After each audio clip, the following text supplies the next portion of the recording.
Stand and do the Pledge of Allegiance, have prayer. Council Steve Smith, would you lead us, please? Let's bow our heads. Heavenly Father, we're thankful again to be here. Lord, we pray that you lead us and guide us in tonight's business and look over all of us. Be with those that are ill and sick. Get them back to being healthy again, Lord. Be with those that are overseas fighting for our freedoms. Lord, lead us this evening. In Jesus' name we pray. Amen. Amen.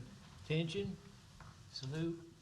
I pledge allegiance to the flag of the United States of America and to the republic for which it stands, one nation, under God, indivisible, with liberty and justice for all.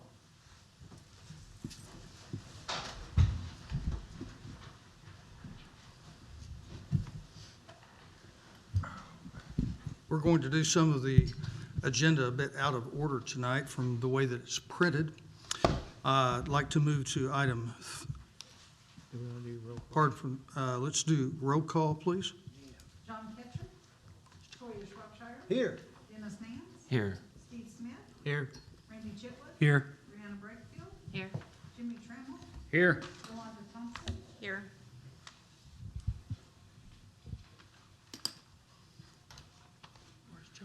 Very good. We're going to, as I said, change the order of the agenda tonight just a little bit. And I'd like for us to start with item 3, department head reports. And some department heads are here and some are not. That's all right. Our building inspector is not here tonight. Emergency management, recognize Johnny Jansen.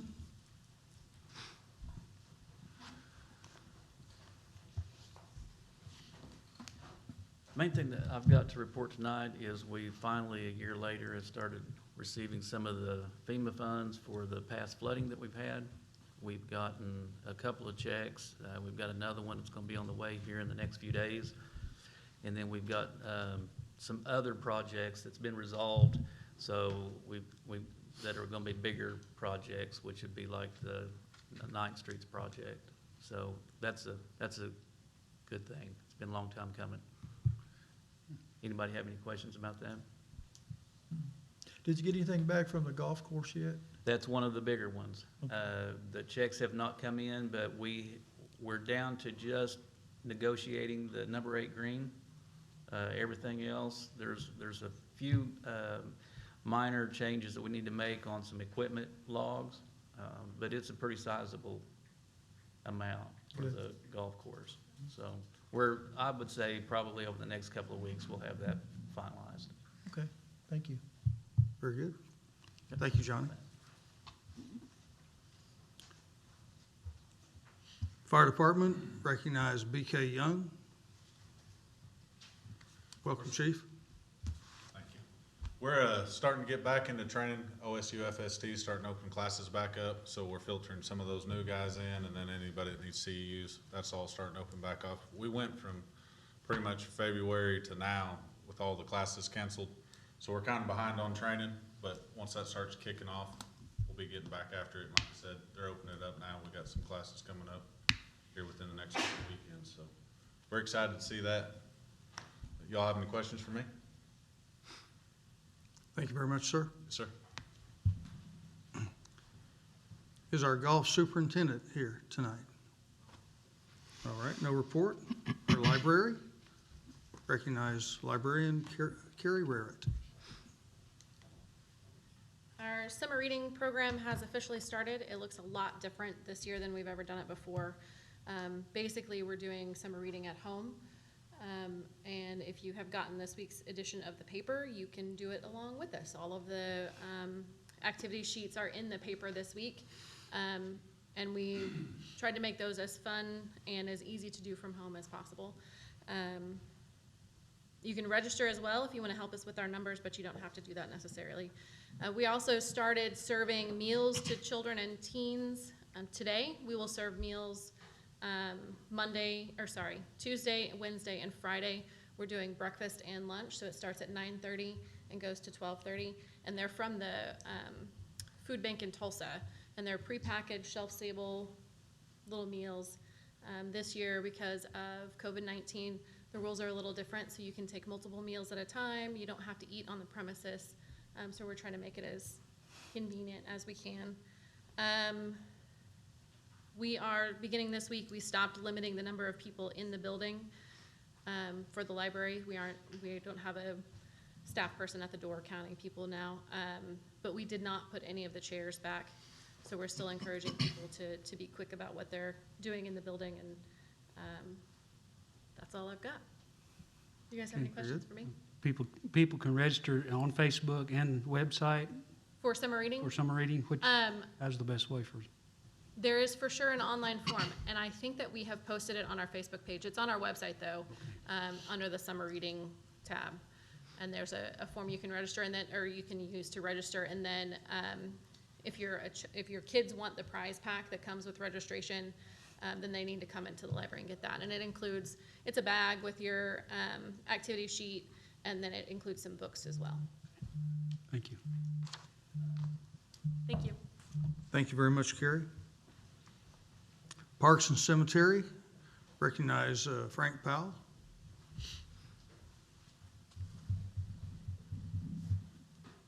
We finally made it through this last month, which is always our most trouble time of the park and cemetery.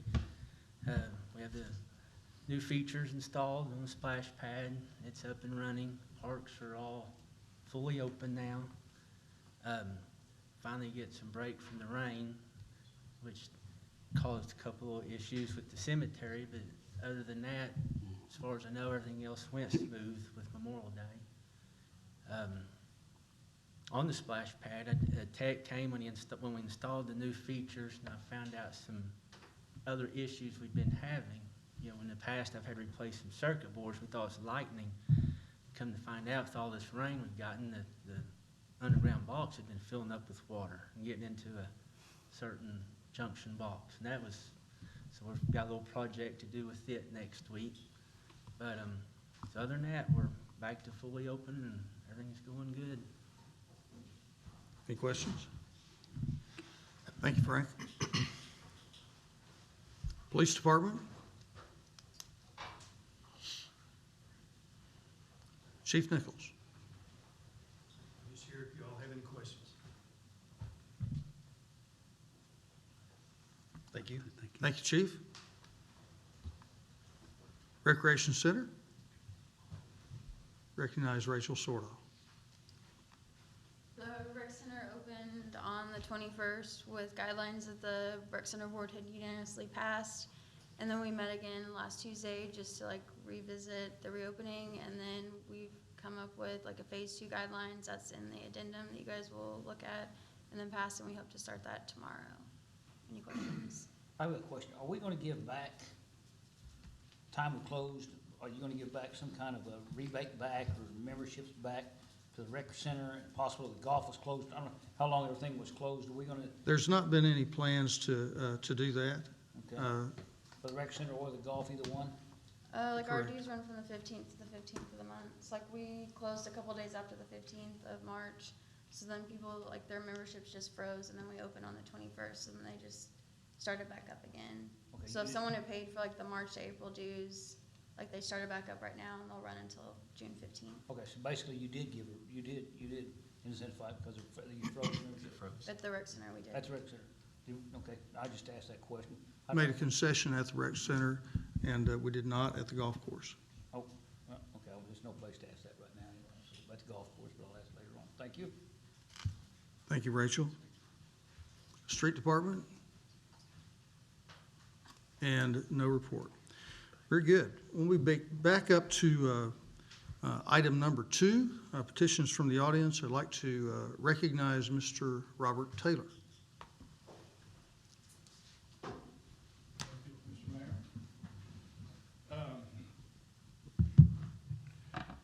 It was, hand these out. Sure.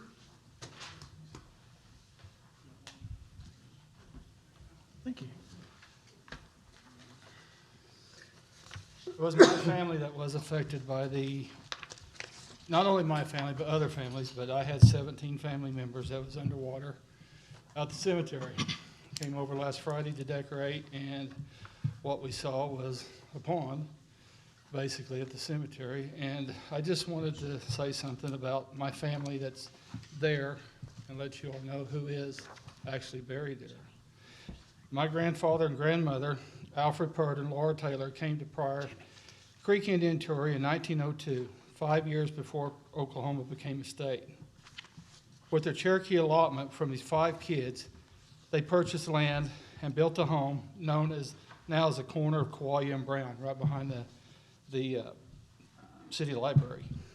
Here, Laura gave birth to 6 more kids, one being my father, Jack Taylor. My grandfather went into law enforcement. He worked under 5 sheriffs before Pryor Creek built a jailhouse, often having to take prisoners to jail in Tahlequah, where he had also served as an interpreter between the prisoners and the judge. His mother and father were full-blood Cherokees, so my great-grandmother and grandfather were full-blood Cherokees. He guarded the prisoners who built the first highway in Oklahoma and the original Highway 69 South. He worked his way up to the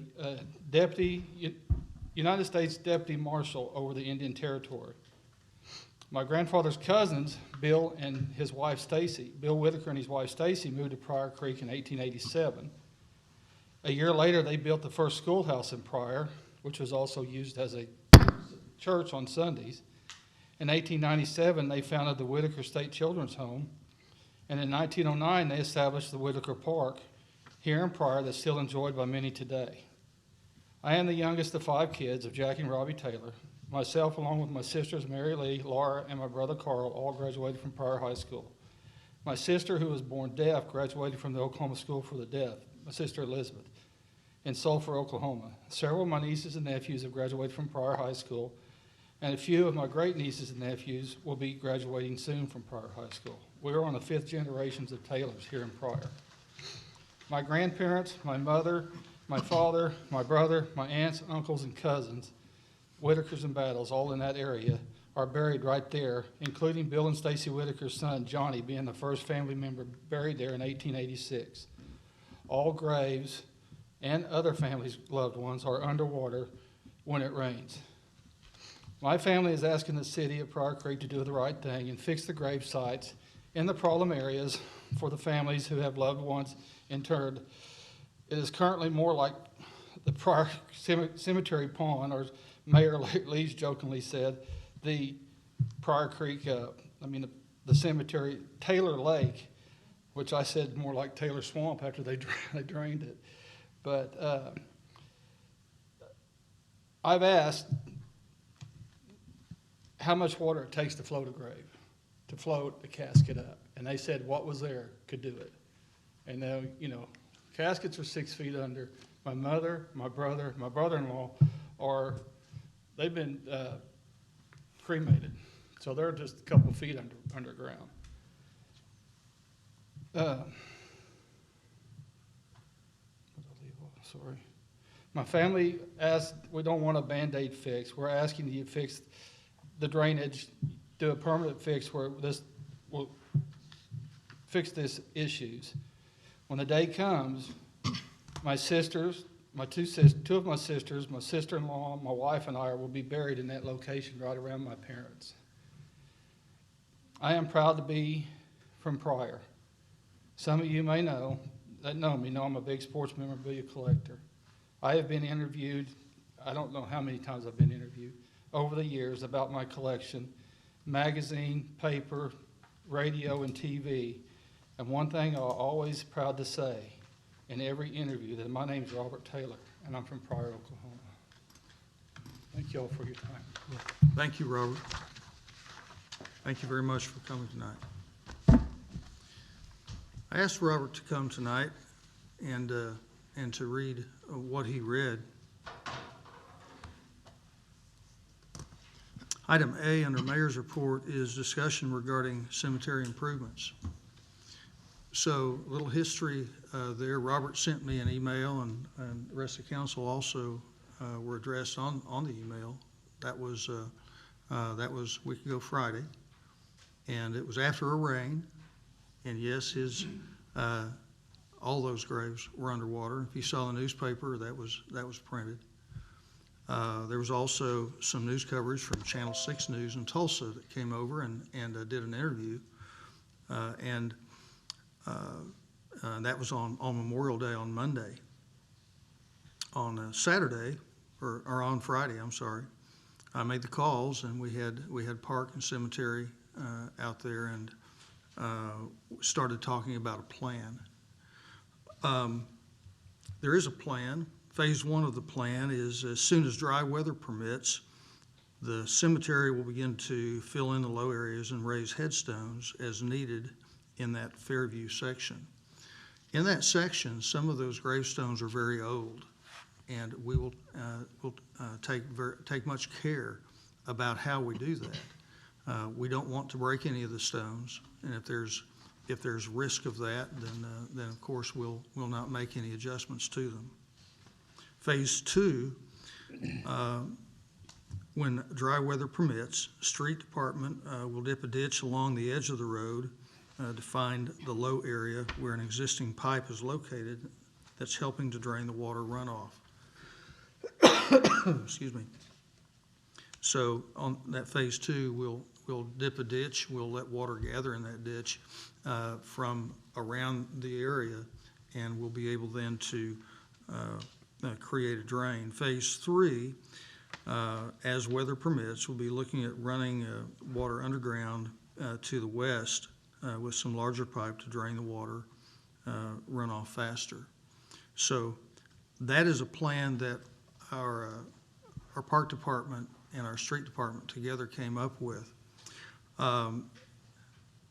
Further with that will be some grooming of the land around those grave sites, raising the level of the land. We've also engaged our city engineer to present a plan, and that's in process right now.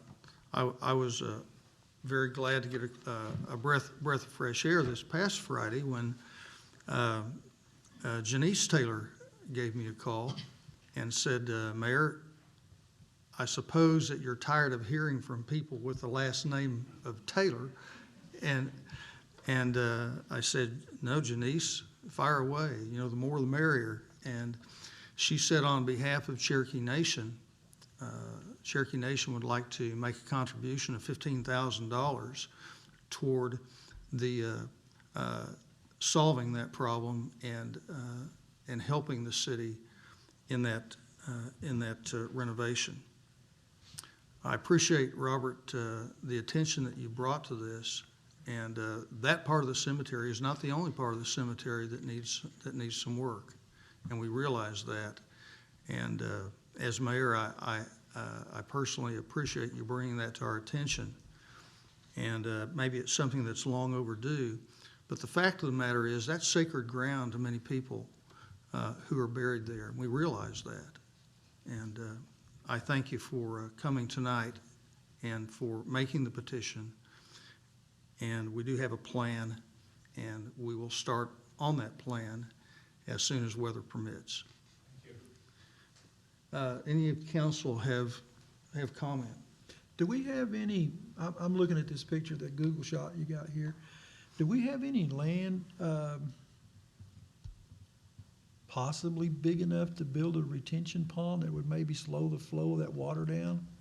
Well, that water is coming off that hill, so this area is right at the bottom. Right. Right at the bottom of the Yeah, hill. So I looked at it, I was just wondering, it's got a pipe that goes under the road. The only thing I can see drainage is in that housing development there. If you look at it, it'd be to the west, actually northwest. Is that where that water's gonna come in through that little? yes, Okay. for the audience benefit, all the council is looking at a diagram, at a picture here. It's a Google Earth picture, I believe. But the drain, if you look on that picture to the bottom, you see where that tree line is. Right. There's a drain that's there, and it has been sculpted so that it drains the water to the north. Excuse me. We went out after the rain and actually saw that drainage culvert, whatever you want to call it, right there, working. So it was finally getting water through it. What I was wondering, and I'm not an engineer, so I was just wondering, up there, is there is that just farmland? Is that not our land between the cemetery and that road? Yes, all of that land, if you're looking at the diagram, yes, the land behind the funeral home there. Right. Yeah, all that is, belongs to the city, yes. Okay, I was just, and I don't know, if you had some way of retaining that water back for a period of time so that it didn't go down that road possibly, and it's just a thought, I mean, just a retention pond to slow it down more than anything. Yeah, you know way more about it than I do. Please, I'm Fred. just asking a question. Plan, the 13 acres that's just north of Fairview, Mm-hmm, I've had them engineered and plotted out. And so the next step was gonna be like roads and drainage. okay, You know, Fairview's so old, there wasn't drainage put in it, but it did include like a retention pond Okay, there in that west end. That's already been plotted out. Yeah, Yeah, it's already, it's- it's already been plotted and ready to go. Yeah, so it's just ready for roads and drainage, Yep. money, and Okay, so that- was gonna be included. that would let it collect there and then drain out slower so you don't, get that housing addition, huh? Okay. Our city engineer is here in the room. I'd invite Mr. Powell to make any comments that you'd like to. He's, I don't have He- anything, you certainly addressed it, but I'm just indicate, there is a master plan that's being done for Third and East Manor that will, collect that water, and, we're in the process of plan development for that and getting it on down to the creek. Okay, So, it's primarily for the intersection of Third and East Manor, but it will be collecting that water, that comes off the hill there, so. okay, all right. very good. Any other questions, any other comments about that item? Again, Robert, thank you for coming tonight. We appreciate it very much. I'm going to go to the addendum now, and item 4 on the addendum is a presentation from Prior Main Street regarding the Institute of Quality Communities. Would recognize Miss Jenny Van Buskirk. How are you guys? Good. Okay, so it is my understanding that you have a copy of this, but in paper form. Yes. Okay, so what I'm going to do is I'm just gonna hit the highlights so you guys kind of understand a brief summary of what it is.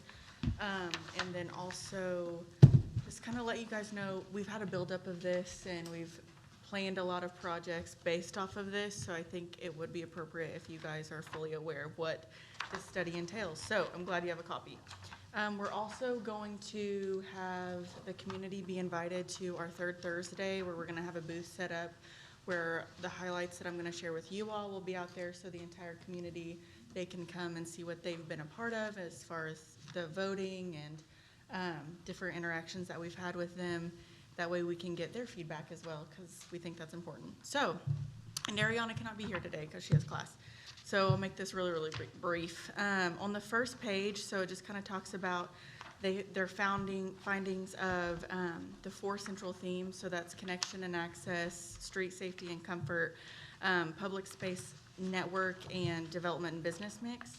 And then if you go pages 6 through 9, that just kind of showed how it's an exhibit of how we engage the community to support and produce these findings through sticker voting. So they were able to go through and see which of these things that they thought would fit our community best or what they want to see in our community. And they actually got to vote hands-on by doing that sticker, the sticker projects there. And then they were able to also get split up into 5 different groups and go downtown and rate where they were, what that area was, as far as beauty, comfortability, sociability, activities, and linkages.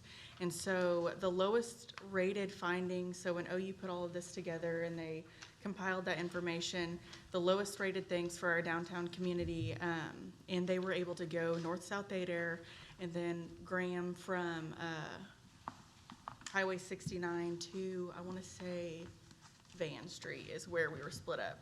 So in that area, the lowest rated characteristics were comfort, frequency of events, presence of groups, overall attractiveness, transit access, and evidence of volunteerism. And then the things that they said they wanted to bring would be seating, signage, trees, lighting, clearly marked crosswalks, artwork, gathering spaces, and unified storefronts. which I think is awesome to hear that, because that's exactly what we're trying to do with Prior Main Street and Hope right now too. So it's good to know that the community is behind that individually. So if you go pages 17 through 19, that's where you're gonna find the connection and access documentation. So basically what they're saying there is we need more wayfinding, and that means signage, where places are, maybe put more banners up as far as locations of things, just landmarks of our downtown, and then also updating the crosswalks that we have. So that was their suggestion. 21 through 23 suggestions from the University of Oklahoma were to improve safety, because that was one of the things when the community kind of discussed with us that they felt we were lacking. They didn't feel crossing downtown any streets, it was a safe, there was a safe way to do that. So their suggestions to improve that would be updating the crosswalks, pedestrian-oriented traffic signals, including bump outs. That way it's on all four corners where a stoplight where they would cross. That way it would shorten the distances where they would have to cross the road. And then also adding downtown landmarks. So bump outs more than just on the four areas where they would cross, and trees for that comfortability. And these are things that they found have worked in other communities similar to ours, and in other communities that wanted similar things to us. So 25 through 35, that's where you're gonna find the public space network. Their suggestions there include, which I know you're sick and tired of hearing the word pocket park, but here we go again. Create pocket parks in other areas for places to gather downtown, and that includes the alleyways. And then if you look on page 35 specifically, they suggested creating a network of hidden treasures is what they called it. So an example that they gave us, we have the Be the Y mural downtown, and they loved the idea of that. So they wanted to do the series of like the hidden treasures, almost like a scavenger hunt. And that's what it is specifically on page 35, where we take other words that have to do with being the Y, because, you know, why does downtown matter? We're the Y, and just have that where people could come in and almost have an app where they could follow that in a scavenger hunt sense of way. And then on pages 37 through 39, so just a couple over, the development and business mix, they suggested, and they've seen this used in other communities, micro grants and to capitalize on historical markers. One thing I am really proud of is Main Street does offer these micro grants already for our partners. Their suggestion were even just small little increments of grants to help with anything from facade or anything that small businesses might need, and that's one thing that we are already doing, so I'm proud to say that. And then also capitalizing on the historical markers. They, so there, I forget which page it is, but there's a page where they suggested having almost an arch over, I think they put it over Adair Street, but that was only because for their findings, they didn't want to mess with anything with Highway 20. That's not saying they specifically suggested there. That's just an example of what it could be, and that could be moved to anywhere. It's not stuck in that area. So we're currently putting a lot of these suggestions into practice as far as Prior Main Street. But it's a goal of ours in 2020. We're getting ready to have our new fiscal year start. So it's a goal of ours to take even more of these and try to fill out grants to put a lot of these into action. So this isn't me proposing for you guys to give us anything, because I know you've heard that a lot. But this is me just keeping you aware and updated of why we're proposing the things that we're proposing, and it's not just something that we decided to come up with one day, even though sometimes that might happen too. So, but do you have any questions? Questions for Jenny? No? Appreciate the work. Okay. Thank you. Thank you very much for your time tonight. Thank you. By the way, this report is available to anybody who would like to ask for one. We'll print it for you. We got some hard copies. I'm not sure if we have that on electronic. Do we- Email that to Darla. That would be great, and then we can disseminate that. Anybody who would like one. Thank you very much, Jenny. Okay, we'll move backwards on the addendum to item 3. Discussion and possible action regarding closing South Adair Street from East Graham Avenue to Southeast First Street on June the 18th, 2020, from 4 p.m. to 9 p.m. for Prior Main Street's third Thursday block party. Is there a motion? I'll make that motion. Second? Motion Chitwood, second Shropshire. Discussion? Hearing none, call for vote. Shropshire, Yes. Ham, Yes. Smith, Yes. Chipwood, Yes. Brakefield, Yes. Trammell, Yes. Thompson. Yes.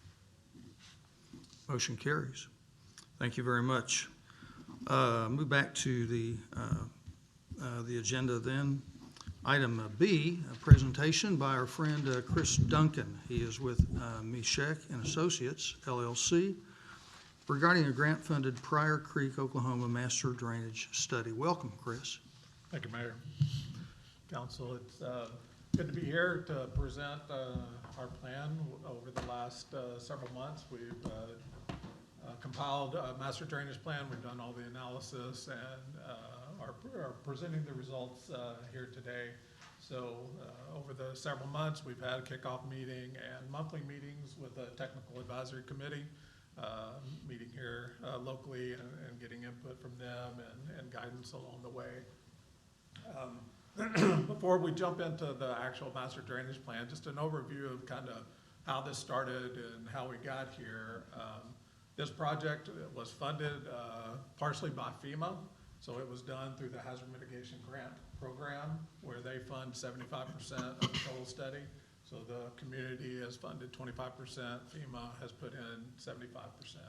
And an interesting note on this is in FEMA Region 6, this was the very first master drainage plan project that they ever funded. And a lot of that is due to Mr. Jansen's involvement with FEMA Region 6 and his clarification and pushing that master drainage planning is in fact a viable and reasonable type of project to use for hazard mitigation funds. And so, with his knowledge of the system and his push back, I think it started back in 2017, maybe pushing that, they have begun funding master drainage plans, and this one was the first one in the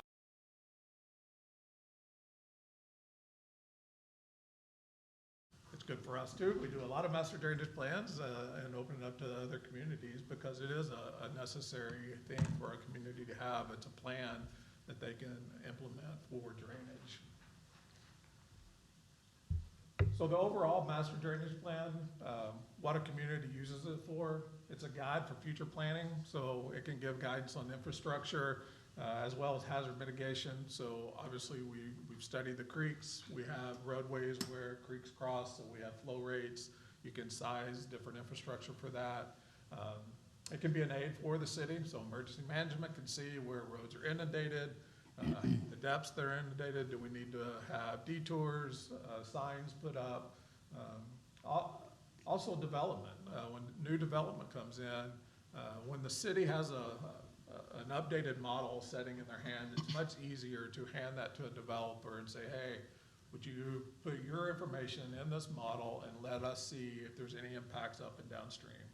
Rather than if you don't have a model in place and you're telling the developer that he needs to create that model and produce that, it's a lot harder process to go through rather than having that information already available and being able to hand it to them and let them go from there. And obviously with the use of a master drainage plan, you start implementing these things, looking at the guidance there, the results from the plan. Our hope is that it would prevent future problems, that we wouldn't make anything worse and hopefully even be able to improve the current situation. Our overall process that we do, obtain city and public input. Like I said, we had a technical advisory committee. It did have local citizens on the committee as well, so that was giving us the public input. City staff was on the committee, so that gave input of the local issues that they already knew of in the watershed. We go through and we identify flood problem areas. We develop new models, so hydrology and hydraulic models, and we evaluate different alternatives to mitigate those problem areas and cost estimates and then give recommendations. And then it's compiled into a report, and the backup data is there for future use. So hydrology and hydraulics.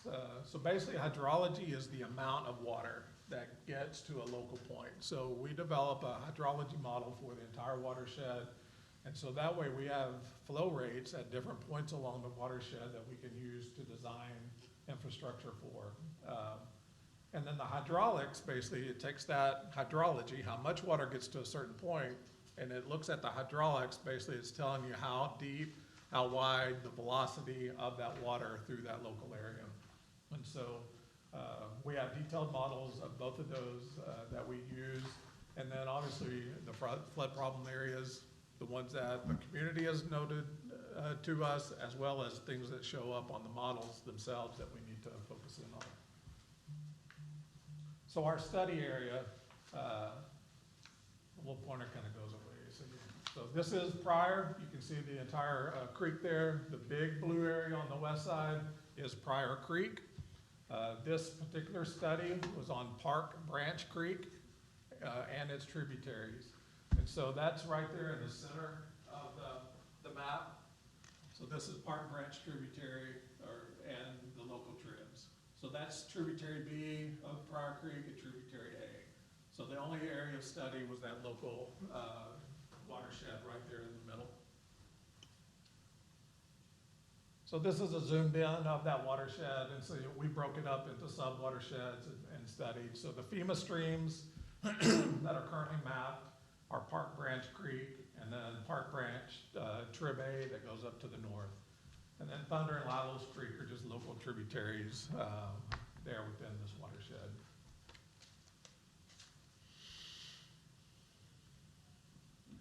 So once we've done a master drainage plan, the results that we have, again, like I said, we have updated models that can be used. We have updated floodplain maps and flood profiles.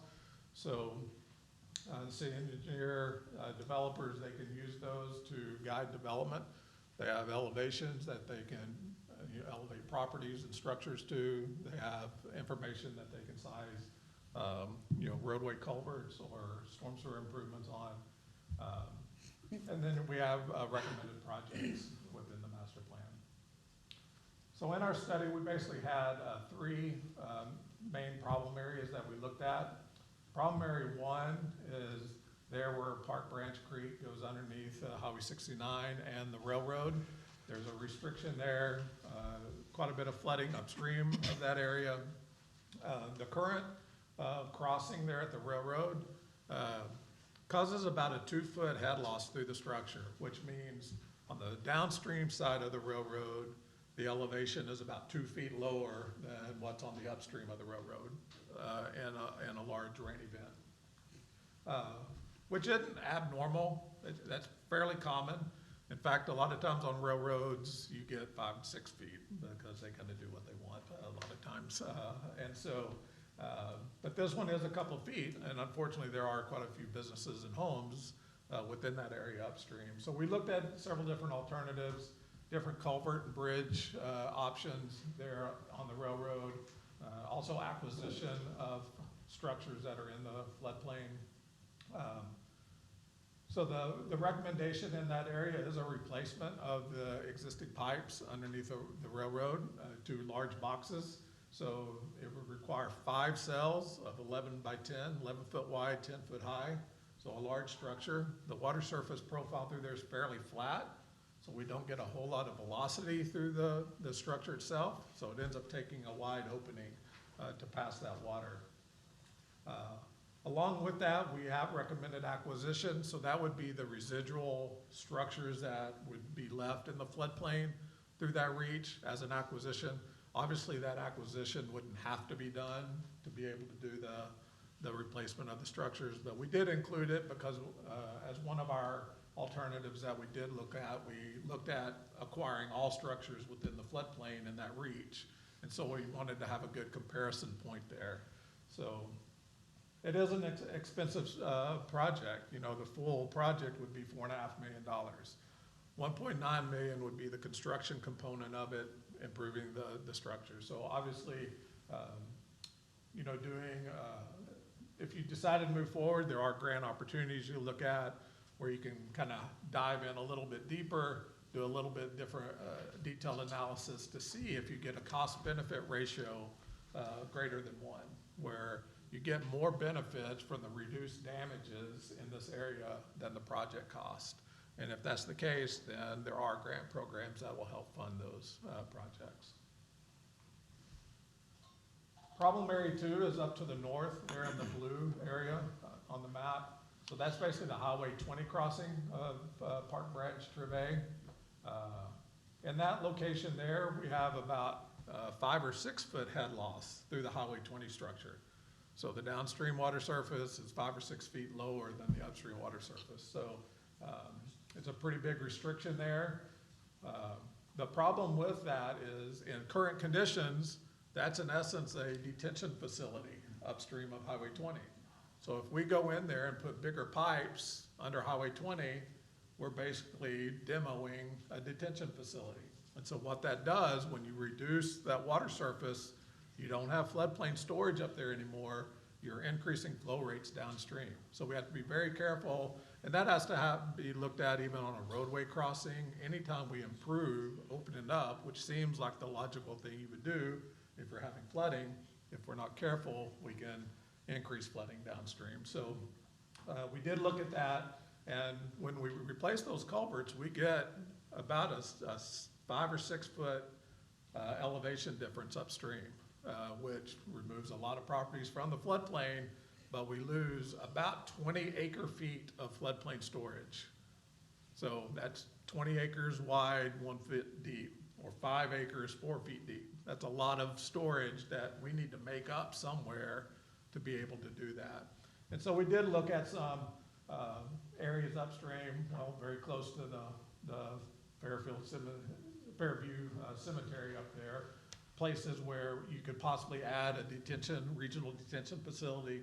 The problem was we just could not get up to that 20 acre feet of storage to offset it completely. So if that project goes through, you would have to look at some additional storage, potentially right around Highway 20 there. Possibly, if you did acquisition of some of the lower homes that were residual in the floodplain, you could regrade that area and still gain some additional storage there. The last problem area, kind of in quotes, is the upper end of the lower tributary there in the southeast corner. And most of that is due to, that's the one place in the city that or in this watershed, that has some open space that's not developed yet. And so we looked at future urbanization. What would be the impacts if this area did develop into, general residential subdivisions. And so we looked at that, and then we looked at what size of detention facility would have to go in there basically to offset that development. So instead of having small detention ponds in every single subdivision, could we build a large regional one and then let them develop, use all of their land instead of having to put some of their land in detention and put that into a regional facility. And so we looked at that in that upstream area. Unfortunately, we didn't have enough area to be able to offset the development and improve downstream drainage. So in that area, you're gonna have to pick one or the other. You could build a larger pond and maybe reduce some flooding downstream a little bit, but then all the subdivisions would have to build their own pond as well. Or you could build the pond and use it to offset development, and then the floodplains downstream would stay about the same.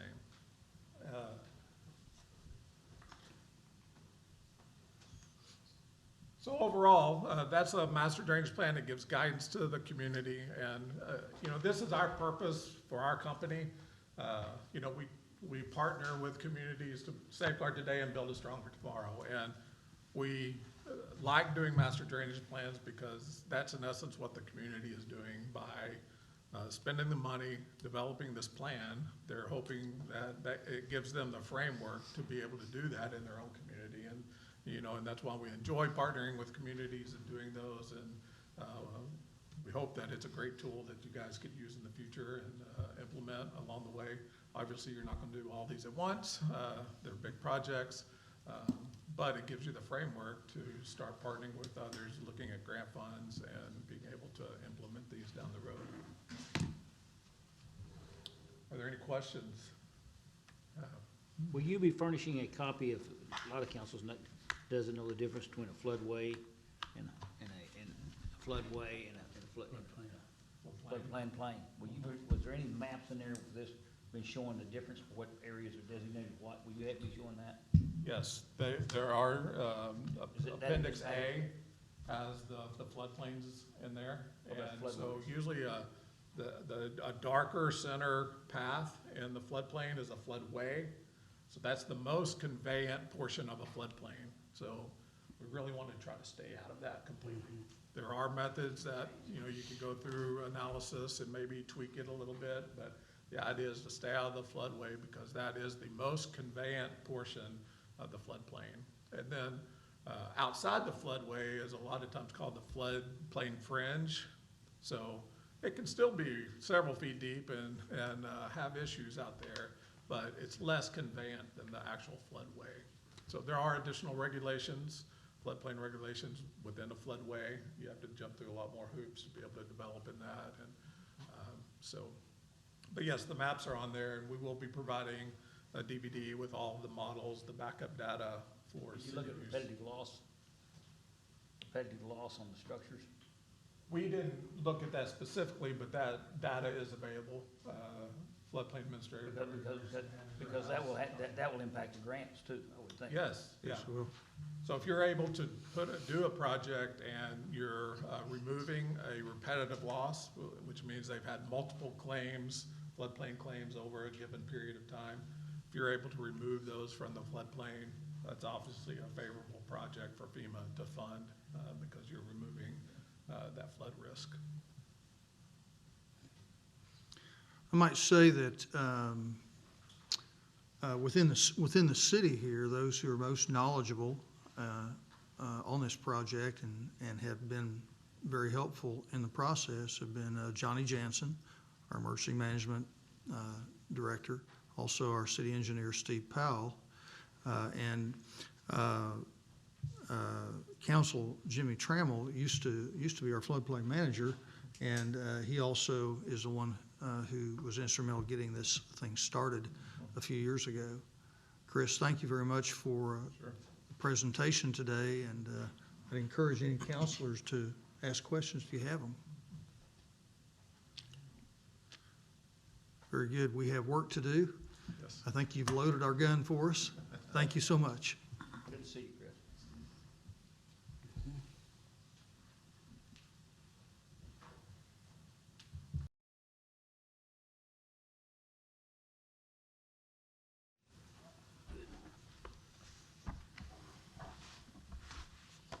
All right.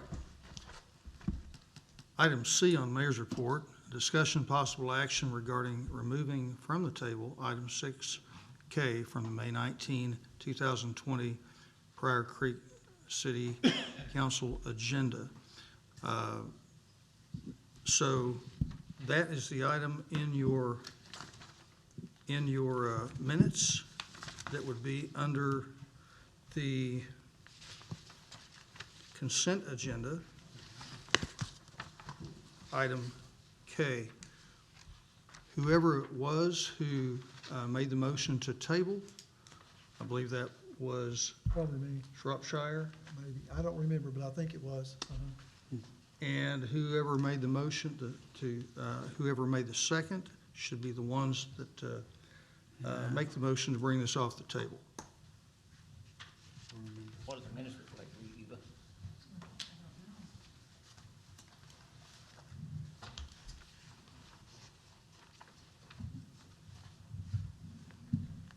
As I recall, Shropshire made the motion to table, and Chitwood made the second. I was thinking I think did, but that's I'm right.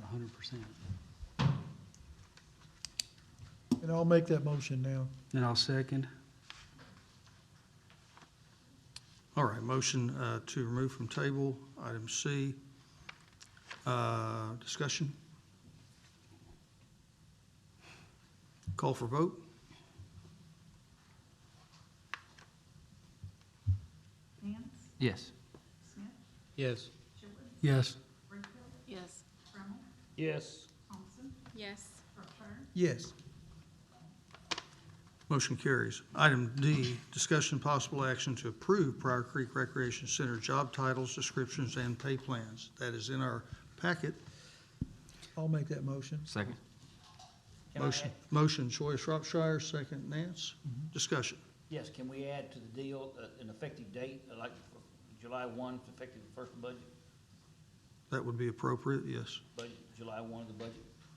That would be appropriate. Would amend his motion? Would you amend your motion to include July 1st? I'll amend that motion to include July 1st. And amend the second to include July 1st. Other discussion? We need to vote on the amended motion, and then we need to vote on the motion. Is that correct, council? You can take the vote as amended. As amended, very good. Is there other discussion? Hearing none, call for vote. Smith, Yes. Yes. Brakefield, Yes. Trammell, Yes. Thompson, Yes. Shropshire, Yes. Okay, we'll move to the addendum, item 1.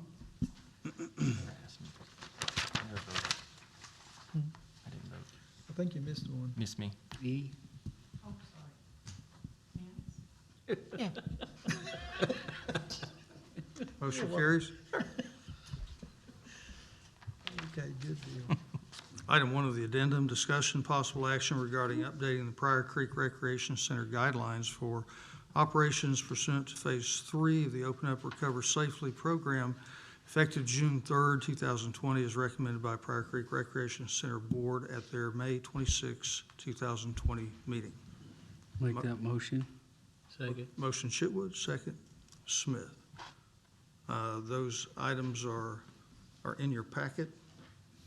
Is there discussion? Hearing none, call for vote. Chitwood, Yes. Brakefield, Yes. Trammell, Yes. Thompson, Yes. Shropshire, Yes. Nance, Yes. Smith, Yes. Item 2 on the addendum, discussion possible action regarding approving retroactive to June 1st, 2020, reopening the Boys and Girls Club, which is housed at Prior Creek Recreation Center, as recommended by the Prior Creek Recreation Center Board at their May 26, 2020 meeting. Is there a motion? Make that motion. Second. Motion Chitwood, who seconded? 2 seconds. Yeah. I've Got got 2 seconds. Joya? Discussion. Hearing none, call for vote. Brakefield, Yes. Trammell, Yes. Thompson, Yes. Shropshire, Yes. Nance, Yes. Smith, Yes. Chitwood, Yes. Item E, motion carries. Item E, on the agenda, various updates. Our Mid-America Industrial Park is hosting at the BMX track this coming weekend.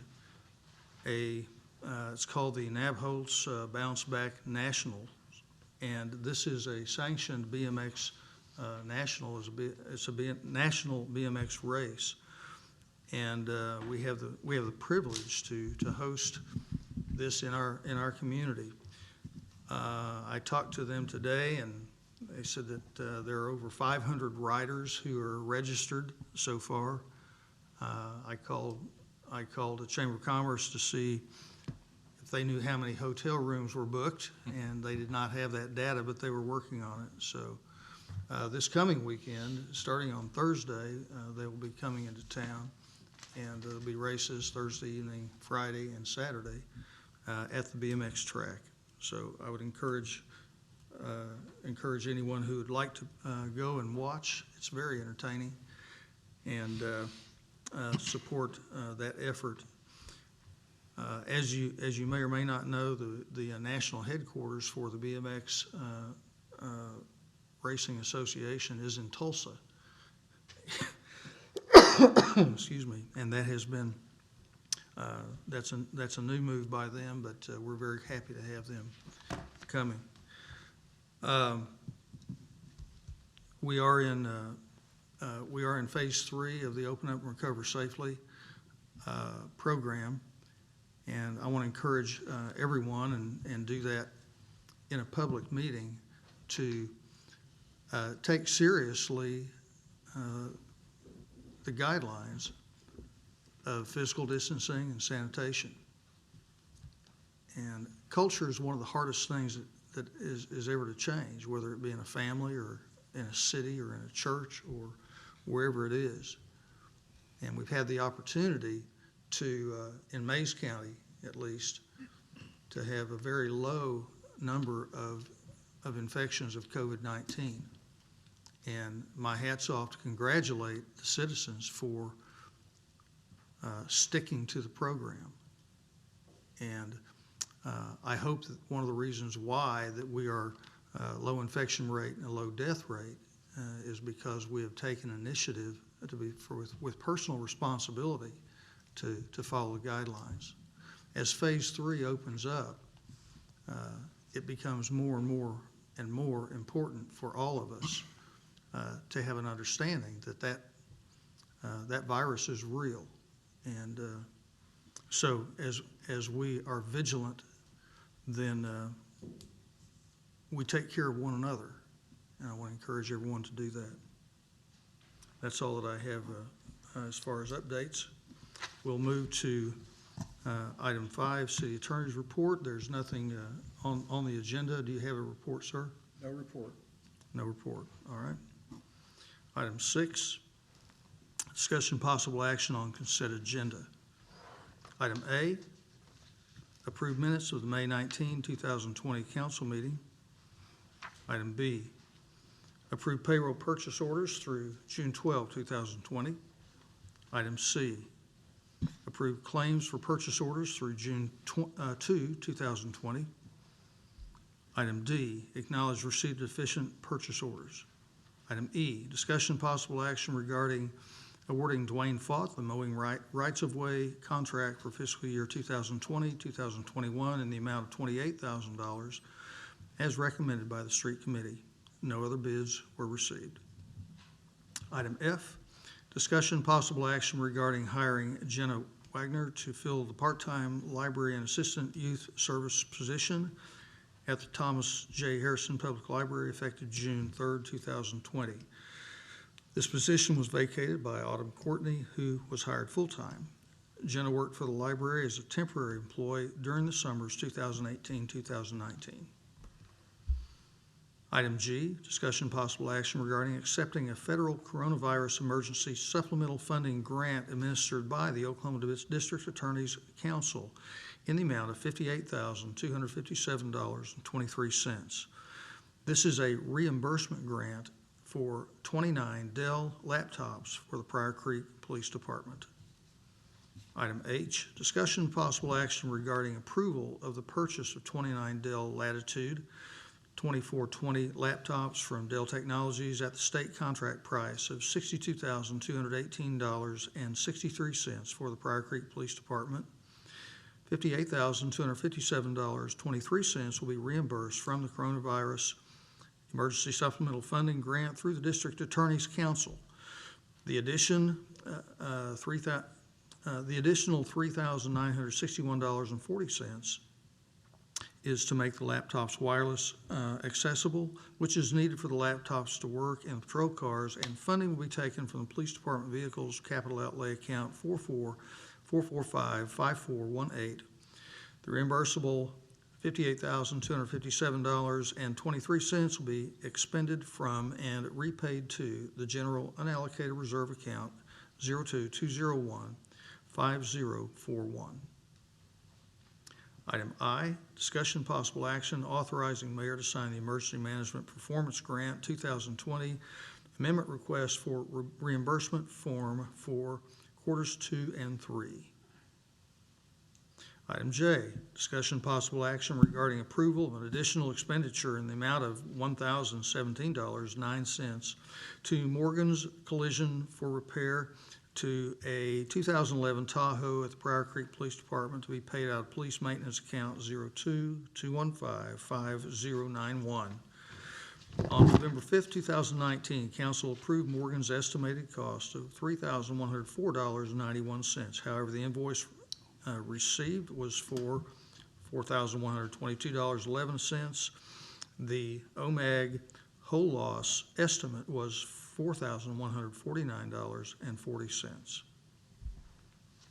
Item K, discussion possible action regarding an expenditure in the amount of $2,800 to Central Square Software for 911 update at the Pryor Creek Police Department from 911 telephone equipment account 915-5061. Item L, discussion possible action regarding approval of the jail use agreement with the Board of County Commissioners of the Mays County, State of Oklahoma, beginning July 1st, 2020 for the fiscal year 2020-2021. Item M, discussion possible action regarding approval to specify a date and time certain as a deadline for bids to be received by the city for items declared surplus from the golf course at the March 3rd, 2020 council meeting pursuant to Section 2-1-4-E-1 of the City Code. Item N, discussion possible action regarding approval to specify a date, time, and certain at which the bids will be opened and sale awarded pursuant to Section 2-1-4-E-1 of the City Code. Those are the consent agenda items. Which items would council like to remove? Mr. Mayor, it looks like you're gonna need to pull in. Yes? Need to pull both M and N. Are there any others? How about J? Item J.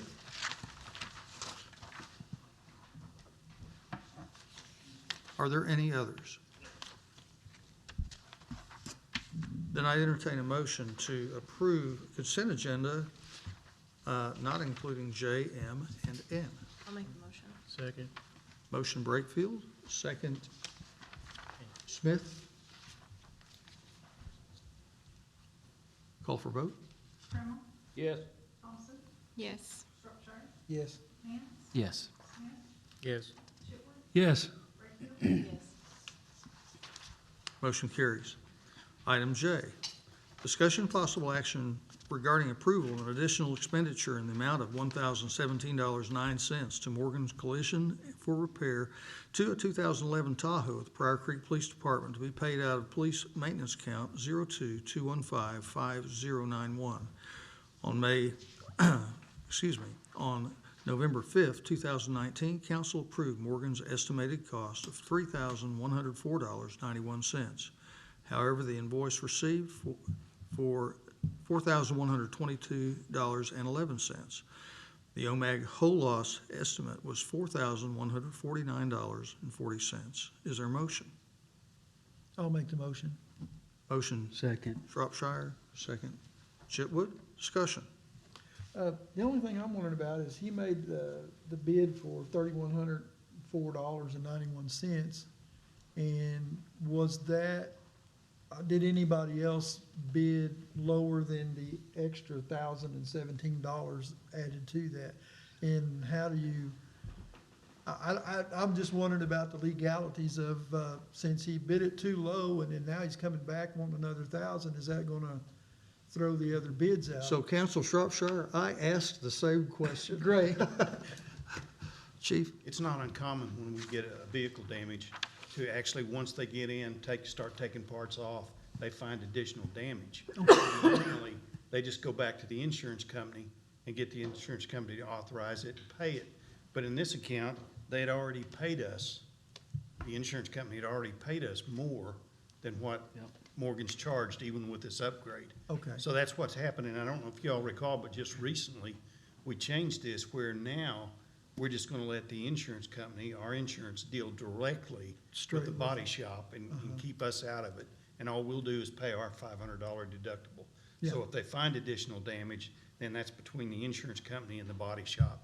So in the future, we shouldn't have this problem. Okay, that's the only thing I was wondering. I was just wondering if it was gonna be fair to the other body shops around if they added $1,000 to it after they did the work. That was the only And again, question. if we do it this other way, if we do it and let them deal directly, then I think it would be more fair to the body shops. Again, I understand what you're saying.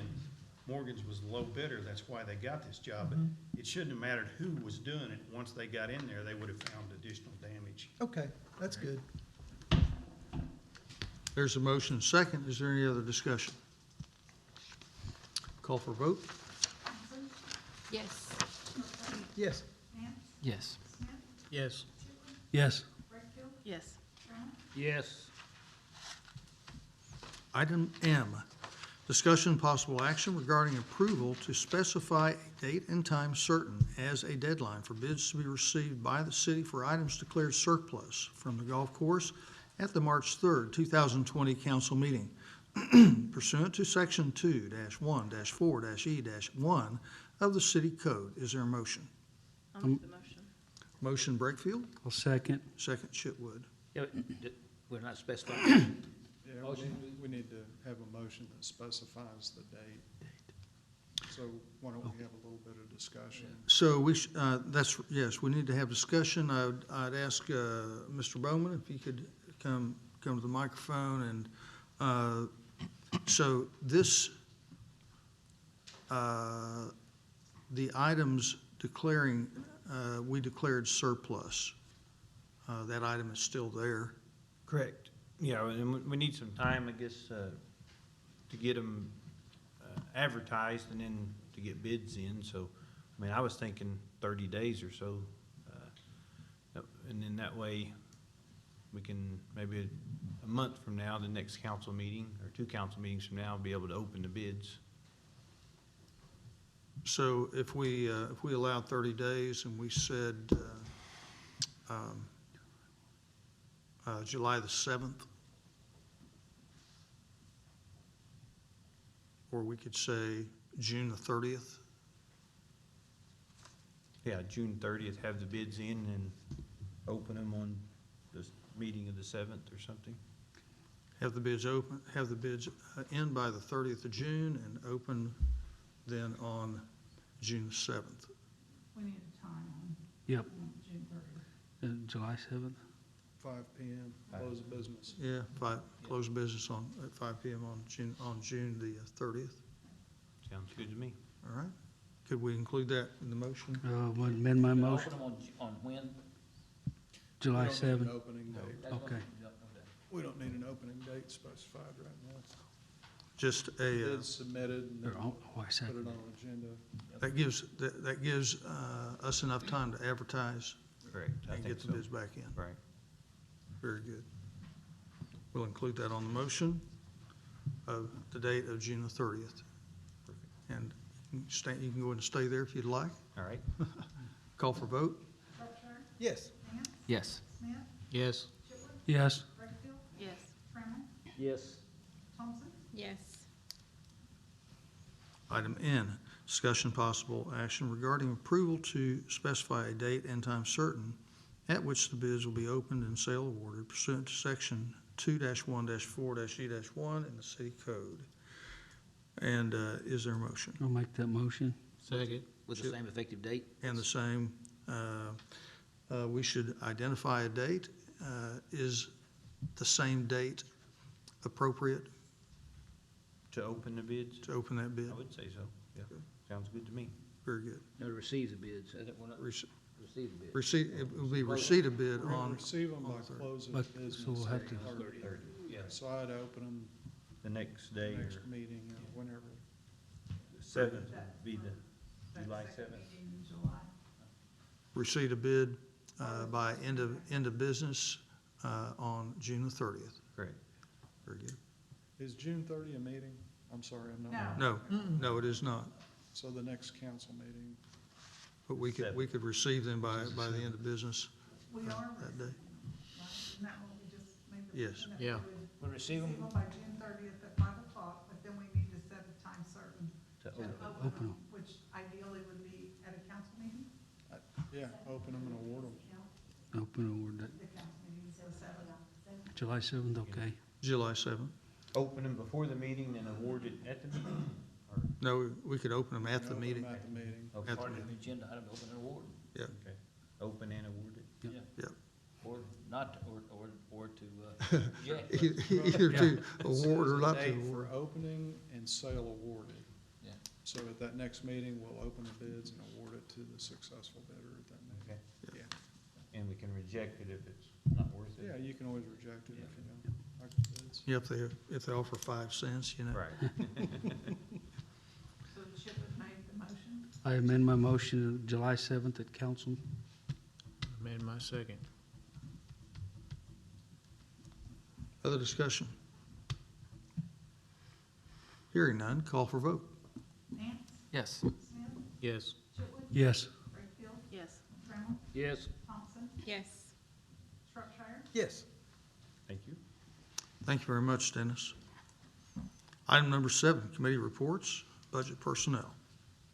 June 9th. June 9th is the next one. June the 9th.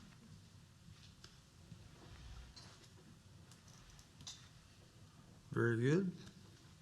Item B, ordinance insurance. We really don't need one right now. As soon as we need one, we'll call one. Very good. Item C, street. Nothing at this time. Very good. Item 8, unforeseeable business. Hearing none. Item 9, is there a motion to adjourn? Okay, motion. Motion Smith, I'll second. second Chitwood. Council Catcher's not here tonight. No, So I was looking. you've been quickly on that. Call for vote? Yes. Yes. Wakefield, Yes. Trammell, Yes. Thompson, Yes. Shropshire, Yes. Yes. We'll call to order Prior Public Works Authority. Approved minutes. Item 2, motion to approve minutes of May 19, 2020 meeting. Is there a motion? I'll make that motion. Sorry. It's okay. I'll second. Motion Chitwood, second Brakefield. Call for vote? Chipwood, Yes. Wakefield, Yes. Trammell, Yes. Thompson, Yes. Shropshire, Yes. Nance, Yes. Smith, Yes. Item 3, unforeseeable business. There is none. Item 4, adjourn. Is there a motion? Make a motion. I'll move that motion. Motion Smith, second Brakefield. Call for vote? Wakefield, Yes. Trammell, Yes. Thompson, Yes. Shropshire, Yes. Nance, Yes. Smith, Yes. Chipwood. Yes. We're adjourned at 7:14